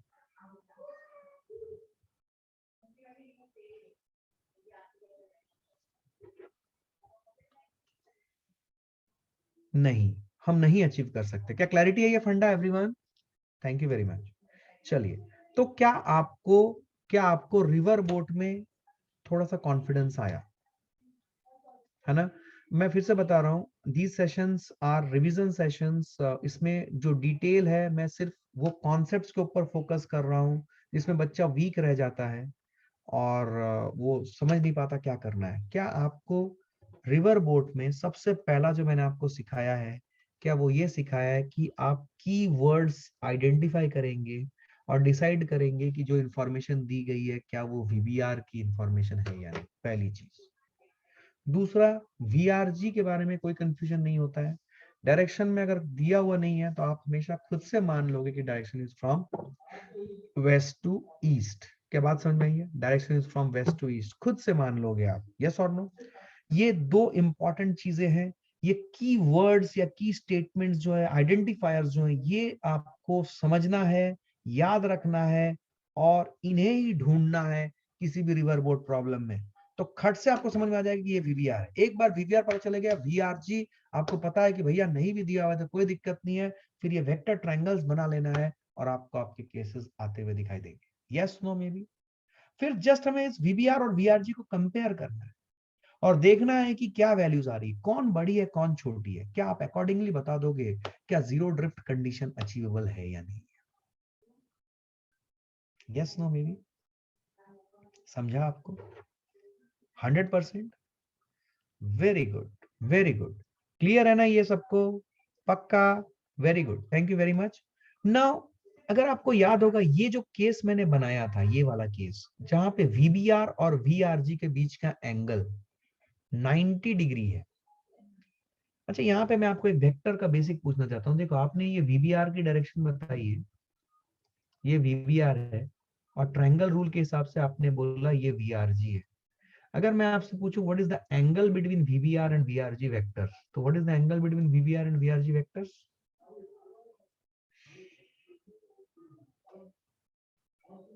90 डिग्री, वेरी गुड। लेकिन एंगल निकालने के लिए क्या हमारा बेसिक कॉन्सेप्ट है कि हमें वेक्टर को हमेशा कैसे रखना चाहिए? Tail to tail. तो क्या अलाउबल मूवमेंट देके सबसे पहले इस वेक्टर को शिफ्ट करेंगे इस लाइन पे। तो जब शिफ्ट करेंगे तो ये वेक्टर यहाँ पे आएगी। क्या ये बेसिक बातें हम पहले कर चुके हैं? क्या हमारा ये फंडा एकदम क्लियर है? ये है VRG। अब जब दो वेक्टर टेल टू टेल रखे गए हैं, अब हम इनके एंगल के बारे में बोल सकते हैं। और angle between two vector is the smaller of the angle between the two vectors when they are kept tail to tail और हेड टू हेड, बट हम जनरली टेल टू टेल की बात करते हैं। क्लैरिटी है ये एवरीवन? पक्का 100% clear है? अच्छा, ये कंडीशन याद आ रहा है? ये कंडीशन था crossing the river in shortest time, याद है? याद है? इसके ऊपर मैंने बहुत बार सवाल डाले हुए डायरेक्ट। मैंने आपको सिखाया था crossing the river in shortest time मतलब एग्जामिनर ने आपको एक इंफॉर्मेशन एक्स्ट्रा दे दिया है, और वो इंफॉर्मेशन क्या है? VBR is perpendicular to VRG, yes और नो? पक्का याद है आपको? Very good. So this is what is the funda that we need to understand. तो ये आपका रिवर बोट का एक अच्छा खासा आपको एक अंडरस्टैंडिंग देता है, क्विक रिकैप सेशन, जहां पे ये बेसिक फंडा अगर आपको है तो trust me you will be able to do justice with any question of river boat that is asked to you. At least you have a thought process to how to proceed and how to get to your answers. ठीक है? क्या ये चीज समझ में आई सबको? पक्का? अच्छा, इसके बाद याद करो, जैसे कुछ वेराइटीज मैंने बोले थे, अब मैं उसको शायद अभी नहीं कवर करूंगा। अभी मैं थोड़ा सा जाना चाहता हूं आगे के 10 मिनट के ड्यूरेशन में the concept of projectile motion. क्या आपको याद है? ये देखो, मैंने आपको trolley man is one of the easiest variety. मैं चाहता हूं कि आप उसे रिवाइज करें खुद से by looking at the notes and the recorded lectures if you wish to. Rain man मैंने डिस्कस किया, मैंने रिवर बोट डिस्कस किया। यही दो सबसे ज्यादा यू नो पूछे जाते हैं। तो सर ट्रॉली मैन या प्लेन मैन का नहीं आएगा क्या? आ सकता है, आ भी सकता है, आएगा भी, लेकिन ये रिविजन्स आपको खुद से करनी है। ठीक है? जो दो सबसे इंपॉर्टेंट वैरायटीज थे वो मैंने आपको बताया। क्लियर है ये एवरीवन? अब मैं थोड़ा सा टाइम स्पेंड करना चाहूंगा प्रोजेक्टाइल मोशन पे। Projectile motion again a very favourite area of the examiners. बहुत ज्यादा सवाल पूछे जाते हैं इसके, आपको बहुत ज्यादा सवाल की वैरायटीज भी मिलेंगी। प्रोजेक्टाइल मोशन जो है, सबसे पहले पहली बात इसमें कॉन्सेप्ट कहां से स्टार्ट होती है? कॉन्सेप्ट यहां पे स्टार्ट होती है कि प्रोजेक्टाइल मोशन होगा कब? कब होगा projectile motion?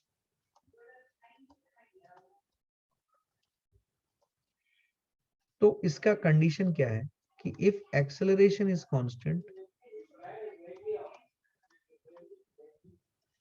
acceleration is constant and angle between acceleration and velocity is other than 0 और 180 डिग्री। ये दो सबसे इंपॉर्टेंट कंडीशंस है projectile motion problem solving purpose से। इसकी बेसिक थ्योरी में मैंने बहुत सारे अच्छे अच्छे पॉइंट्स बताए थे जो कि आपके नोट्स में होगा, वो आप खुद रिकैप करोगे। प्रॉब्लम सॉल्विंग के एस्पेक्ट से सबसे पहले हमें समझ में आना चाहिए कि कब प्रोजेक्टाइल मोशन होता है। तो प्रोजेक्टाइल मोशन तब होता है जब एक्सेलरेशन कांस्टेंट होती है। It should be constant, it should not be variable, पहली चीज।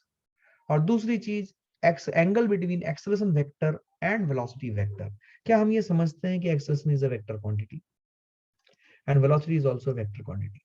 सो जब मैं बोलूं angle between acceleration velocity vector is other than 0 और 180 डिग्री, तो जब ये दोनों कंडीशन अचीव होती है, ठीक है, तब हम बोलते हैं क्या कि जो मोशन होगी वो कैसी मोशन होगी?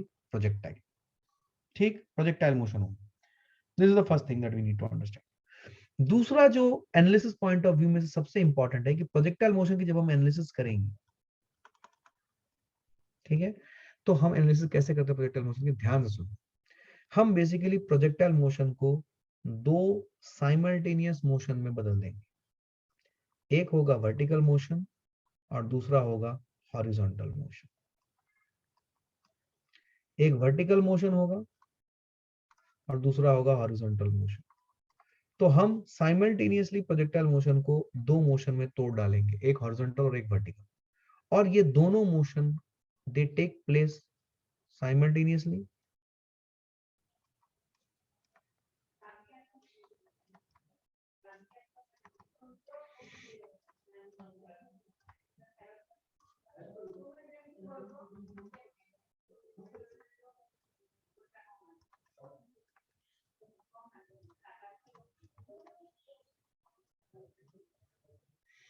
and independent of each other.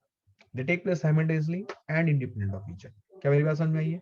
They take place simultaneously and independent of each other. तो प्रोजेक्टाइल मोशन की एनालिसिस में सबसे इंपॉर्टेंट बात है कि हम किसी भी प्रोजेक्टाइल मोशन की एनालिसिस करें, ग्राउंड टू ग्राउंड प्रोजेक्टाइल हो, हाइट से ग्राउंड हो, या प्रोजेक्टाइल इंक्लाइन प्लेन, हमें हमेशा प्रोजेक्टाइल मोशन को दो मोशन में तोड़ देना है. एक है हॉरिजॉन्टल और दूसरा है वर्टिकल. अगर मैं ग्राउंड टू ग्राउंड प्रोजेक्टाइल की बात करूं तब मैं हॉरिजॉन्टल और वर्टिकल कंपोनेंट्स की बात करता हूं. अगर मैं इंक्लाइन प्लेन के प्रोजेक्टाइल की बात करूं तो मैं पैरेलल और परपेंडिकुलर कंपोनेंट्स की बात करता हूं. पैरेलल मतलब जो इंक्लाइन प्लेन के डायरेक्शन की तरफ होगा, और परपेंडिकुलर मतलब जो इंक्लाइन प्लेन के परपेंडिकुलर डायरेक्शन में. समझे आप? तो कोई भी एनालिसिस करनी है प्रोजेक्टाइल मोशन की तो आपको प्रोजेक्टाइल मोशन को दो टुकड़ों में तोड़ देना है. कितने टुकड़ों में तोड़ना है? दो टुकड़ों में. एक along द सरफेस, दूसरा परपेंडिकुलर टू द सरफेस. ऐसा याद रखो. अगर ग्राउंड टू ग्राउंड प्रोजेक्टाइल है तो along the ground and perpendicular to the ground. दो वेलोसिटीज, एक along द ग्राउंड, दूसरा परपेंडिकुलर टू द ग्राउंड. अगर इंक्लाइन प्लेन में प्रोजेक्टाइल है, एक along द इंक्लाइन प्लेन, दूसरा perpendicular to the incline plane. तो जो भी वेलोसिटीज दी गई है ऑब्जेक्ट को, उसको हमें इन दो पार्ट्स में तोड़ना है, दो डिफरेंट वेलोसिटीज में तोड़ना है. एक अलोंग द सरफेस, दूसरा परपेंडिकुलर सरफेस. तो ये तो हुई बात वेलोसिटी की. वेलोसिटी को तोड़ना है, साथ ही साथ एक्सेलरेशन को भी तोड़ना है. साथ ही साथ एक्सेलरेशन को भी तोड़ना है. तो वेलोसिटी और एक्सेलरेशन दोनों को हमें तोड़ना है along the surface and perpendicular to the surface. ये हमारा पहला फंडा है. और ये जो दो पार्ट्स में हम तोड़ रहे हैं वेलोसिटी और एक्सेलरेशन को, इन दोनों मोशन को हमें इंडिपेंडेंटली सॉल्व करना है. और ये दोनों मोशन साइमल्टेनियसली हो रही. फिर से मैं बोल रहा हूं, वेलोसिटीज एंड एक्सेलरेशंस जो भी हैं बॉडीज की, ठीक, उनको हमें दो पार्ट्स में तोड़ना है. एक है अलोंग द सरफेस, दूसरा है परपेंडिकुलर सरफेस. वेलोसिटीज को भी तोड़ना है, एक्सेलरेशन को भी तोड़ना है. जो अलोंग द सरफेस हो रही है और दूसरा जो परपेंडिकुलर सरफेस हो रही है, ये दोनों मोशन साइमल्टेनियसली टेक प्लेस कर रही हैं and independent of each other हो रही है. ये दो मोशन साइमल्टेनियसली टेक प्लेस कर रही है and independent of each other है. ये दो बातें अगर आपको समझ में आती है, आपके लिए प्रोजेक्टाइल आसान है. This is what is the working principle for solving any questions of projectile. क्या बात समझ में आई है? बच्चे फॉर्मूला रटते हैं, फॉर्मूला भूल जाते हैं, कॉन्सेप्ट भूल जाते हैं, बट अगर आपको ये बेसिक कॉन्सेप्ट है, आप किसी भी प्रोजेक्टाइल के क्वेश्चन को टैकल करने की आप में वो कॉन्फिडेंस आ जाएगी कि ये मेरा बेसिक है. अब कुछ बेसिक बेसिक बातें करते हैं, आपको समझ में आएंगी. देखिए, सपोज मैं आपको एक बेसिक क्वेश्चन से स्टार्ट कर रहा हूं. सपोज मेरे पास एक ऑब्जेक्ट है जिसको मैंने फेंका 10 मीटर पर सेकंड की रफ्तार से at an angle of 37 degree to the horizontal. सबसे पहले कुछ कुछ बेसिक बेसिक बातें समझते हैं. इसकी जो एक्सेलरेशन है वो एक्सेलरेशन ड्यू टू ग्रेविटी है और वो नीचे की तरफ. एक्सेलरेशन ड्यू टू ग्रेविटी क्या कांस्टेंट है? यस सर, ये कांस्टेंट है. फाइन. वेलोसिटी वेक्टर और एक्सेलरेशन वेक्टर के बीच का एंगल क्या अदर देन 0 या 180 डिग्री है? Yes, it is 127 degree which is other than 0 या 180 डिग्री. ठीक है, just give me a moment guys, just give me a moment.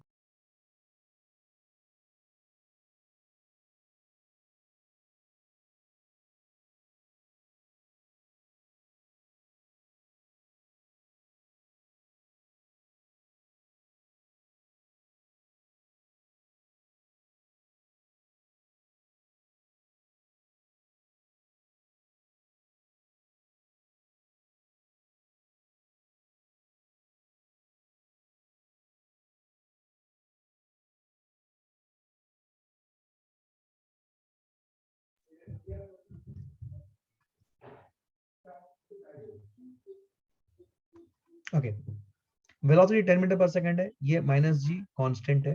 तो angle between velocity and acceleration vector है 127 डिग्री अदर देन 0 या 180 degree, मतलब motion projectile होने वाला है. तो हम इसके एनालिसिस कैसे करेंगे? सुनना. हम वेलोसिटी और एक्सेलरेशन दोनों को हमें तोड़ना है, दो कंपोनेंट्स लेने हैं. तो वेलोसिटी का मैं एक कंपोनेंट ले रहा हूं अलोंग द सरफेस, वो कितना है, वो है 10 cos 37। 10 cos 37 मतलब कितना, cos 37 की वैल्यू कितनी होती है 4/5। 10 इंटू 4/5 करूंगा तो कितना आ जाएगा 8 मीटर पर सेकंड। और दूसरा कंपोनेंट क्या हो जाएगा 10 sin 37, वो कितना हो जाएगा, वो हो जाएगा 6 मीटर पर सेकंड। क्या बात समझ में आई है? ये मैंने वेलोसिटी के दो कंपोनेंट कर दिए। क्या एक्सेलरेशन का कंपोनेंट करना जरूरी है? नहीं, एक्सेलरेशन का कंपोनेंट करना जरूरी नहीं है सर, क्योंकि acceleration perpendicular to the surface है, तो acceleration -10 metre per second square ही रहेगा। अब सुनना, अब इसमें क्या होता है कि फॉर्मूला उन्होंने किताबों में डेवलप करके देते हैं। मैं बच्चों को बोल रहा हूँ कोई फॉर्मूला करने की जरूरत नहीं, बिकॉज आपको समझ में आता है कि दो मोशन साइमल्टेनियसली हो रही है, एक मोशन ये वाली और दूसरे मोशन ये हॉरिजॉन्टल वेलोसिटी से, क्योंकि हॉरिजॉन्टल डायरेक्शन में कोई एक्सेलरेशन नहीं है, तो ये दो मोशन साइमल्टेनियसली हो रही है, ये वाली और ये वाली। अब सोचते हैं कि जो वर्टिकल वाला मोशन है 6 मीटर पर सेकंड और ये -10 मीटर पर सेकंड स्क्वायर, थोड़ा सा अक्कल लगाते हैं। ये 6 मीटर पर सेकंड कितने देर के बाद जीरो हो जाएगा? क्या 6 मीटर पर सेकंड के ऑपोजिट डायरेक्शन में एक्सेलरेशन है? बेसिक किनेमेटिक्स याद करो, क्या वेलोसिटी के ऑपोजिट डायरेक्शन में एक्सेलरेशन है? ये वेलोसिटी की मैग्नीट्यूड को बढ़ाएगा या कम करेगा? कम करेगा, राइट? ये वेलोसिटी के मैग्नीट्यूड को कम करेगा, तो 6 मीटर पर सेकंड जीरो हो जाएगा कितने देर में? 6/10, which is called point, which is 0.6 second. इसको हम लोग बोलते हैं टाइम ऑफ एसेंट। कितना समय लगा इसको टॉप मोस्ट पॉइंट में जाने के? टाइम ऑफ एसेंट के बराबर होता है टाइम ऑफ डिसेंट, तो टाइम ऑफ डिसेंट जो है वो भी आ जाएगा 0.6 सेकंड। तो जो टोटल टाइम ऑफ फ्लाइट है, समझे आप? मैं आपको बता रहा हूँ बहुत आसान है, कॉन्सेप्ट समझिए। क्या ये टाइम ऑफ एसेंट और टाइम ऑफ डिसेंट है, which is 1.2 seconds. So total time of flight is 1.2 seconds. अब सोचो, ये आपने वर्टिकल मोशन की एनालिसिस कर ली, ये वर्टिकल डायरेक्शन में जो मोशन हो रहा था उसकी एनालिसिस हो गई। अब vertical direction horizontal direction independently चल रहा है, तो हॉरिजॉन्टल डायरेक्शन की एनालिसिस करेंगे। हॉरिजॉन्टल डायरेक्शन में क्या हो रहा है, देखो हॉरिजॉन्टल डायरेक्शन में इसकी वेलोसिटी कितनी है, इसकी वेलोसिटी है 8 मीटर पर सेकंड। एक्सेलरेशन कुछ है क्या हॉरिजॉन्टल डायरेक्शन में? नहीं, जीरो है। टाइम कितना लगा, total time of flight 1.2 second. क्या ये 1.2 सेकंड तक 8 मीटर पर सेकंड की रफ्तार से कॉन्स्टेंटली आगे बढ़ रहा है? ये दोनों मोशन वर्टिकल वाली और हॉरिजॉन्टल वाली, क्या ये independent of each other and simultaneously चल रही? Yes sir. तो कितना डिस्टेंस ये चल जाएगा in 1.2 second? Is it 8 into 1.2, which is 9.6 meters? क्या ये 9.6 meters ही कहलाती है रेंज? क्या ये 9.6 meters ही कहलाती है range of the projectile? Yes और नो? क्या बात समझ में आई है? तो देखो मैंने कोई भी फॉर्मूला यूज नहीं किया, मैंने एकदम basic motion under gravity and basic horizontal direction के एक्सेलरेशन के फॉर्मूले या हॉरिजॉन्टल डायरेक्शन की बेसिक इक्वेशंस ऑफ मोशन लगा के मैंने प्रॉब्लम सॉल्व की। अब यहाँ पे एक और चीज बचती है, हाइट मैक्स। उसमें भी बच्चे फॉर्मूला रटते हैं, क्या आप रटोगे या सोचोगे? मुझे एक बात बताओ, हाइट मैक्स कौन सा component of velocity height max decide कर सकता है? वर्टिकल वाला या हॉरिजॉन्टल वाला? कौन सा component of velocity height max decide करेगा? वर्टिकल। Very good. तो अब देखो देखो, जब हमने स्टार्ट किया, अब मुझे हाइट मैक्स निकालना है, सुनना ध्यान से, दिस वर्ड इज माय। तो लोगों का सोचने का तरीका देखो, बच्चा क्या बोलेगा, सर इनिशियल वेलोसिटी है 6 metre per second, correct. Final velocity है 0, क्योंकि हाइट मैक्स पहुंचेगा तो फाइनल वेलोसिटी 0 हो जाएगी, यस। एक्सेलरेशन है sir -10 metre per second square, और s जो है ये मुझे निकालना है, जो कि हाइट मैक्स। क्या मैं यहाँ पे भूसा लगा दूं? भूसा मतलब v square minus u square is equal to 2s है। अगर मैं भूसा लगाता हूं तो ये आ जाएगा v square minus 36 is equal to 2 into -10 into s. समझा क्या बेटा? तो s की वैल्यू आ गई 36/20, which is 9/5, which is 1.8 metres. ये आ गई आपके हाइट मैक्स। एक तरीका ये है। दूसरा तरीका, सुपर डुपर फॉर्मूला मैंने सिखाया आपको, आपके लिए बहुत आसान है, कि average velocity into delta T. Because ये कांस्टेंट एक्सेलरेशन के प्रभाव में हो रहा है। कांस्टेंट एक्सेलरेशन मतलब एक्सेलरेशन की value 10 metre per second square है, -10 मीटर पर सेकंड स्क्वायर है, तो क्या एवरेज वेलोसिटी हो जाएगा v initial plus v final by 2 into delta T. अब समझते हैं, क्या v इनिशियल है 6, क्या v फाइनल है टॉप मोस्ट पॉइंट पे 0, divided by 2 into delta T, कितना समय लगा इसको टॉप मोस्ट पॉइंट में पहुंचने के लिए? देखो हमने निकाला था 0.6 सेकेंड्स। अब हम टाइम ऑफ फ्लाइट यूज नहीं करेंगे। कितना समय लगा इसको टॉप मोस्ट पॉइंट में जाने के लिए? वी फाइनल जब 0 हो गया था, क्या वो 0.6 था? Yes sir. अगर हम यहाँ पे ये पुट करते हैं, क्या मेरा आंसर 1.8 मीटर हो जाता है डायरेक्ट। ये जो फॉर्मूला है ये लीस्ट यूज्ड फॉर्मूला मैंने आपको सिखाया है, बट सुपर डुपर पावरफुल है अगर आप इसे यूज कर सको तो। क्या बात समझ में आई है? क्या अच्छा लगा? क्या थोड़ा कॉन्फिडेंस आया? हाँ हम कर सकते हैं। Yes no may be everyone. अब इसमें क्वेश्चन कैसे आते हैं? अगर मान लो किसी हाइट से आपने प्रोजेक्टाइल को लॉन्च किया, सुने ध्यान से, आपको अच्छा लगेगा। अगर मान लो हमने किसी हाइट से प्रोजेक्टाइल को लॉन्च किया, सपोज मैंने इसको 10 मीटर पर सेकंड से लॉन्च किया, और फिर से ये एंगल जो है ये 37 डिग्री, लेट अस से दिस। तो क्या इस 10 मीटर पर सेकंड के हमें दो कंपोनेंट करने चाहिए अलोंग द सरफेस, क्या ये अलोंग द सरफेस का लाइन है, और दूसरा परपेंडिकुलर सरफेस। तो हमने इसके दो कंपोनेंट किए। इधर वाला कंपोनेंट कितना हो जाएगा बेटा जी बोलो? 10 cos 37 degree which is 10 into 4/5. Is it 8 metre per second everyone? Yes sir. और ये वाला कंपोनेंट कितना हो जाएगा? Will it be 6 metre per second everyone? Yes. अच्छा, और एक्सेलरेशन ड्यू टू ग्रेविटी की डायरेक्शन क्या वो नीचे की तरफ होगी, वर्टिकली नीचे? Is it -10 metre per second? ध्यान से देखो, क्या तुम्हें समझा कि नहीं समझा बोलो। क्या ये जो डायरेक्शन है क्या ये वर्टिकल डायरेक्शन है? और ये जो डायरेक्शन है क्या ये हॉरिजॉन्टल डायरेक्शन है एवरीवन? तो मैंने आपको क्या सिखाया है? कोई भी प्रोजेक्टाइल मोशन की एनालिसिस जो है वर्टिकल और हॉरिजॉन्टल ये दोनों के मिक्सचर से बनती है। हाइट ऑफ द बिल्डिंग आप मान लो है 20 मीटर, ठीक है। अब हम कुछ कुछ बातें समझते हैं। सबसे पहला टाइम ऑफ फ्लाइट निकालते हैं। अब आपको पहला चीज जो मैं आपको यहाँ पे क्वेश्चन कर रहा हूँ वो ये है, कोई बच्चा अगर टाइम ऑफ फ्लाइट का formula ground to ground projectile का रटता है और उसको यहाँ पे यूज करने की कोशिश करेगा, उसका आंसर गलत आएगा। यहाँ पे बेसिक से चलना है। किससे चलना है?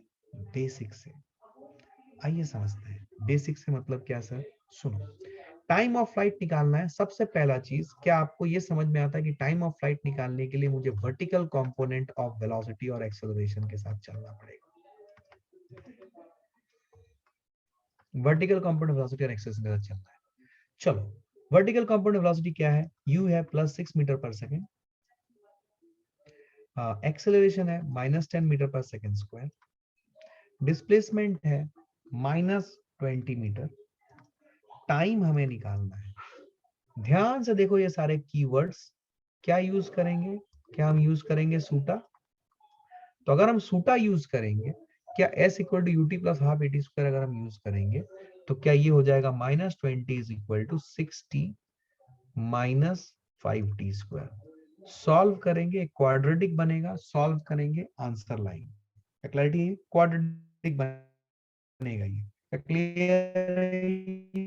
सॉल्व करेंगे और टी की वैल्यू लाएंगे। अब जो कि टी की वैल्यू यहां से निकली, जो भी आई, क्या उस टी को यूज करके हम रेंज निकाल सकते हैं कि कितनी दूरी पे गिरेगी ये फुट ऑफ द टावर से?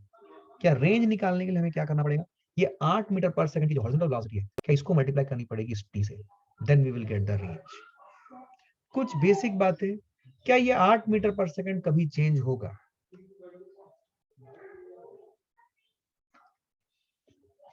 क्या ये 8 मीटर पर सेकंड कभी चेंज होगा? No. Why it will not change? Because 8 metre per second की तरफ एक्सेलरेशन का कोई कंपोनेंट नहीं है। Acceleration due to gravity is acting vertically downward, तो इसका कोई भी कंपोनेंट 8 मीटर पर सेकंड की तरफ हो नहीं सकता है। बिकॉज इसका कंपोनेंट अगर लेंगे तो दिस cos 90 डिग्री लेना पड़ेगा, और cos 90 डिग्री की वैल्यू 0 होती है। Yes no may be? Are you understanding what I am trying to say? Correct. क्या क्लैरिटी आई है? अब ऐसे क्वेश्चंस हमने इंक्लाइन प्रोजेक्टाइल में भी किए हैं। अगर आपको बेसिक फंडा है, मैं इंक्लाइन प्रोजेक्टाइल में थोड़ा सा आपको एक बेसिक एग्जांपल देता हूं, आपको क्लैरिटी आएगी। इंक्लाइन प्रोजेक्टाइल सपोज मैंने ऐसा लिया, इंक्लाइन प्लेन, और यहां पे मैंने एक प्रोजेक्टाइल लॉन्च किया with some velocity v with some angle alpha. और ये प्रोजेक्टाइल जो है, ये जो इंक्लाइन प्लेन है, ये इंक्लाइन प्लेन मान लो कोई एंगल थीटा बना दो। फिर से हमारे पास अभी दो एक्सेस होंगे, एक होगा parallel axes which is parallel to the surface या इंक्लाइंड प्लेन, और दूसरा होगा परपेंडिकुलर एक्सिस। अब एक्सिस सिस्टम के बारे में मैंने डिटेल में चर्चा की है न्यूटन लॉ में। जब न्यूटन लॉ की रिवीजन हम करेंगे तो हम उसमें और मैं आपको बताऊंगा उस पॉइंट के ऊपर। बट आई थिंक आपके नोट्स में अवेलेबल है कि हॉरिजॉन्टल वर्टिकल एक्सिस क्या होती है और पैरेलल परपेंडिकुलर एक्सिस क्या होती है। क्या मैंने ये सिखाया था? Do you all have a good clarity on that? Horizontal और वर्टिकल जो एक्सिस होते हैं वो कौन डिसाइड करता है? Gravity. You remember? And parallel and perpendicular axis कौन डिसाइड करता है? Surface. Is that a concept? अब देखिए करना क्या है, करना क्या है यहाँ पे, वेलोसिटी के भी दो कंपोनेंट करने हैं, एक along the surface which is v cos alpha, और दूसरा perpendicular to the surface which is v sin। दूसरा जो axes in due to gravity थी वो वर्टिकल थी ऐसे। इसके दो कंपोनेंट करेंगे, एक component perpendicular to the surface, दूसरा कंपोनेंट अलोंग द सरफेस। ये जो कंपोनेंट परपेंडिकुलर सरफेस होगा क्या ये हो जाएगा g cos थीटा, और जो कंपोनेंट अलोंग द सरफेस होगा क्या वो g sin थीटा होगा। अलोंग द सरफेस मतलब एक्सेलरेशन पैरेलल, परपेंडिकुलर सरफेस मतलब एक्सेलरेशन परपेंडिकुलर। अब जो हमारा ये प्रोजेक्टाइल है, अब ये प्रोजेक्टाइल को उसी तरीके से सॉल्व करना है जैसा हमने ग्राउंड टू ग्राउंड प्रोजेक्टाइल किया था। एक्चुअली होता क्या है कि बच्चा ये इंक्लाइन प्लेन देख के डर जाता है, तो मैं ये सजेस्ट करता हूं कि इतना करने के बाद आप क्या करो, ये इंक्लाइन प्लेन जो ऐसे है ना, इसको आप ऐसे घुमा के सीधा कर लो। फिर से सुनो, ये जो इंक्लाइन प्लेन ऐसा है ना, इसको ऐसे घुमा के सीधा कर लो, और कॉरस्पॉन्डिंग जो वेलोसिटीज है उन वेलोसिटीज को भी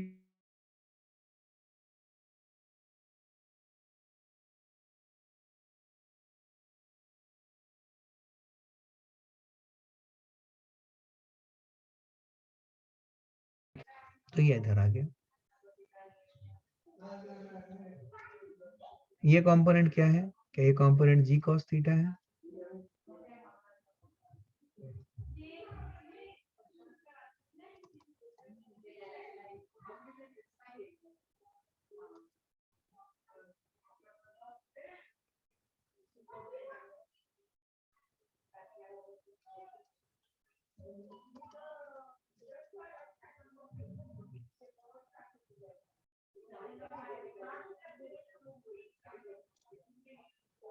क्या बात समझ में आएगी? क्या क्लियर है everyone? Everyone are you understanding what I am trying to say? ठीक है, तो v cos alpha, v sin alpha, g cos theta, ये आपको समझ में आया मैंने क्यों किया? ये मैंने इसलिए किया ताकि आपको ये समझ में आए, because you are more convergent with ground to ground project है। इंक्लाइन प्लेन को देख के अगर आपको डर लगता है, आप सिर्फ इसको इस तरीके से, ये जो इंक्लाइन प्लेन ऐसा था इसको ऐसे घुमा ले, तो कॉरस्पॉन्डिंगली ये जो चार v sin alpha, v cos alpha, g sin theta, g cos theta, मान लो ऐसे चार स्टिक्स यहाँ पे लगे हुए हैं इंक्लाइन प्लेन के ऊपर। तो जब इंक्लाइन प्लेन को इधर से ऐसे कर दिया, क्या स्टिक्स भी कॉरस्पॉन्डिंगली मूव कर जाएंगे? देखो ऐसे हो गए स्टिक्स। ये सॉल्व, मैं सब सॉल्व कर लूं। क्या ये है मेरा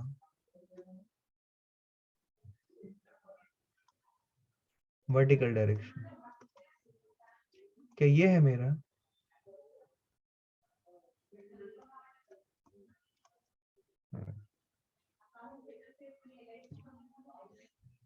ठीक है?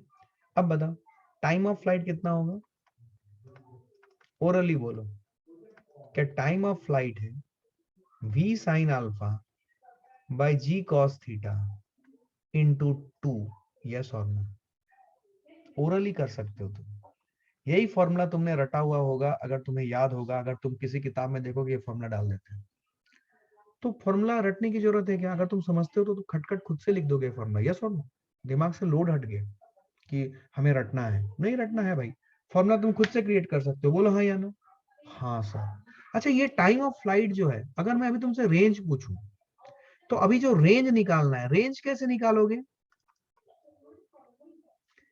इनिशियल वेलोसिटी बोलो v cos अल्फा, एक्सेलरेशन बोलो minus g sin theta, time of flight बोलो यह है 2v sin alpha by g cos theta. तो जो डिस्टेंस है क्या वो रेंज है? कितना डिस्टेंस जाएगा, क्या वही रेंज है?